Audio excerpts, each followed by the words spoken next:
This podcast is brought to you by Osher Lifelong Learning Institute at San Diego State University.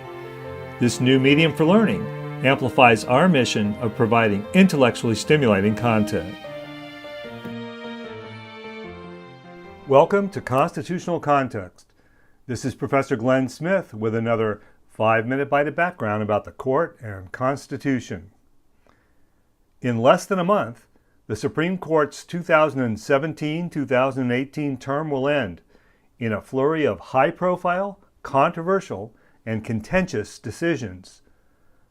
Still undecided cases, when this podcast was recorded, probe the constitutionality of the Trump administration travel ban, the legitimacy of a baker declining on religious grounds to make a specialty cake to celebrate a same-sex marriage, the constitutional limits, if any, on a political party using its state legislative control to manipulate legislative districts and enhance partisan advantage, and other notable constitutional and statutory issues.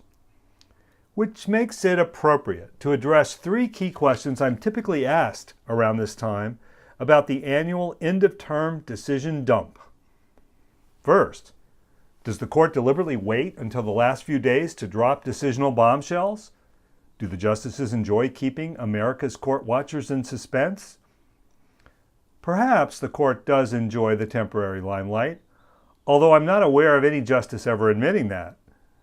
More likely, the answer lies in the dynamics and realities of opinion writing, circulation, and finalization on especially controversial cases at term's end. End-of-term decisions usually reflect a high quotient of especially hot-button cases. On these, the justices are typically both closely divided and especially interested in fully recording their thinking. This means that it probably takes more time for the justice assigned to write a first draft reflective of the majority's collective views. There are likely more than the usual requests for changes, deletions, and additions by justices who initially voted to form the majority. And on these high-visibility cases, it's especially likely that individual members of the majority decide to pen their own separate concurrences. These concurring opinions may amplify themes sounded in the main majority opinion, defend the majority result on alternative grounds, stridently answer criticisms of dissenters, or do all 3. Meanwhile, the dissenters are busy with a parallel process. Even though it may be strategically advantageous for dissenters to hang together on one lead dissent, the same pressures pulling for multiple majority justice opinions are at work on the dissenters. By the way, I have a theory, not empirically tested, that the proliferation of opinion writing is in part due to the courts deciding fewer cases, yet having more law clerks, compared to previous decades. After I describe the opinion drafting and circulation process, I'm typically asked a second question. Can justices change their votes during all this deliberation? If so, could the outcome change as a result? The answer to both questions is definitely. The justices discuss cases and tentatively vote on who wins and why within a couple of days after oral argument.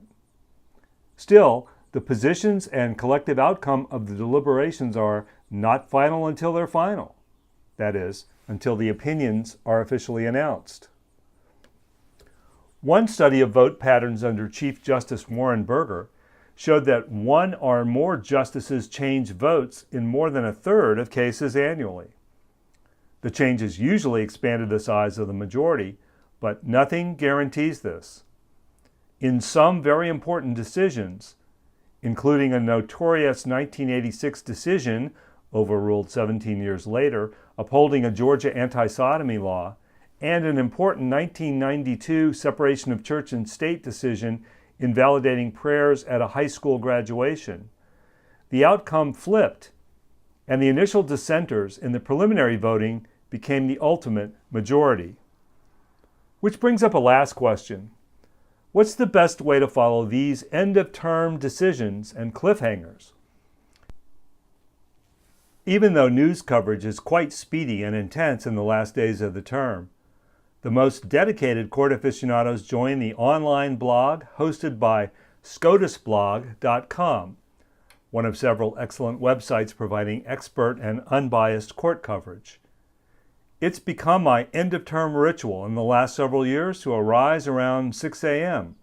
After all, the court starts handing down decisions at 10 a.m. Eastern Time, which is 7 a.m. California time. Then, with coffee cup in hand, I follow the real-time reporting and informed speculation of the career court watchers who handicap the upcoming opinions. Decisions, please.